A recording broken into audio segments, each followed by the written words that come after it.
एक नन्ही सी चिड़िया अपने घोंसले में दो छोटे बच्चों के साथ रहती थी। एक दिन चिड़िया अपने बच्चों के लिए दाना लेकर आए तो चिड़िया के बच्चे, जिनका नाम था चुन्नू और मुन्नू, वे बहुत खुश हुए। चुन्नू ने कहा, माँ बहुत भूख लग रही है, पहले मेरे मुंह में दाना डाल दो।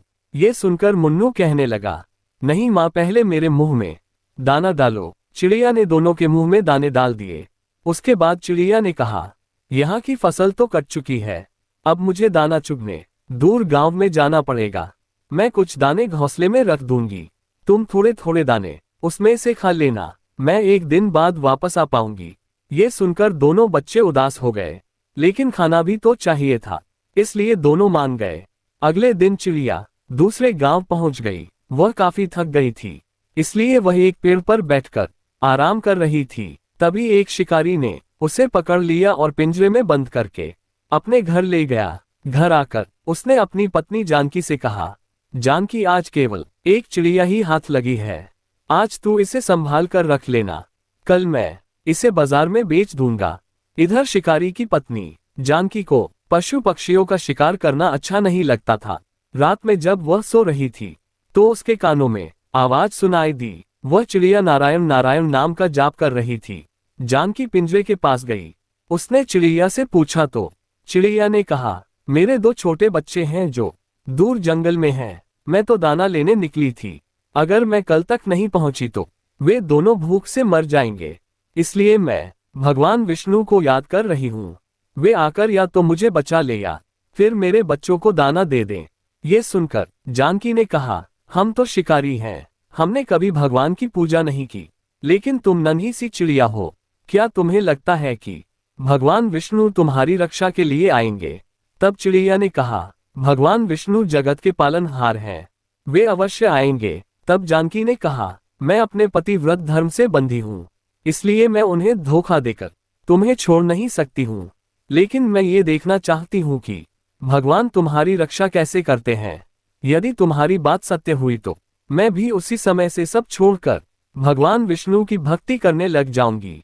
ये सुनकर चिड़िया बोली, मुझे तो भगवान विष्णु पर विश्वास है, लेकिन लगता है भगवान ने तुम्हारे मन में भक्ति जगाने के लिए ही ये लीला रचाई है। और फिर अगली सुबह जानकी ने ये सारी बातें अपने पति को बताई। तब उसने कहा, ये सब बेकार की बातें हैं, आज ही मैं इस चिड़िया को बेच दूंगा और वे इसे खा जाएंगे।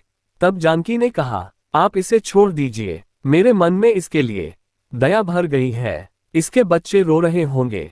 लेकिन शिकारी नहीं माना। तब हारकर जानकी ने कहा, ठीक है, मैं भी आज आपके साथ चलूंगी, देखती हूँ इस चिड़िया का विश्वास जीतता है या नहीं। और फिर उस शिकारी ने चिड़िया एक कसाई को बेच दी। शिकारी उसे काटने की तैयारी करने लगा। तब चिड़िया खुशी से झूमने लगी। उसे झूमता देखकर जानकी ने पूछा, अरे तुम मरने वाली हो और खुश हो रही हो? तब उस नन्ही चिड़िया ने कहा, मैं इसलिए खुश हूं कि यदि मैं मरने वाली हूं तो भगवान विष्णु ने मेरे बच्चों की रक्षा जरूर कर ली होगी। और फिर जैसे ही कसाई उसे मारने लगा, तभी वहां एक औरत आई और उसने उस कसाई से कहा, भैया मुझे ये चिड़िया दे दो, जितने पैसे चाहिए ले लो। और फिर उस कसाई ने वह चिड़िया उससे बेच दी। तब जानकी ने उससे पूछा, बहन तुमने ये चिड़िया क्यों खरीदी? तब उस औरत ने कहा, मेरा बेटा बचपन से गूंगा है, मुझे एक साधु बाबा ने यहाँ भेजा और बताया था कि एक चिड़िया की बलि दी जा रही है, उसे बचाकर उसका झूठा पानी अपने बेटे को पिलाना और फिर वह बोलने लगेगा। और मैं सही समय पर आ गई। वह औरत उस चिड़िया का झूठा पानी लेकर उसे आजाद करके चली गई। तब चिड़िया ने उस शिकारी, उसकी पत्नी और कसाई से कहा, देखा, भगवान विष्णु ने मुझे और मेरे बच्चों को मरने से बचा लिया। ये सुनकर जानकी और शिकारी की आंखों से पानी बहने लगा। और फिर उसकी बात सुनकर शिकारी और उसकी पत्नी जानकी के साथ उस कसाई ने भी अपना काम छोड़ दिया और वे दिन रात भगवान विष्णु की भक्ति में लग गए। साथियों, भगवान विष्णु की कृपा इस संसार के सभी जीवों पर बनी रहे, यही हमारी प्रार्थना है।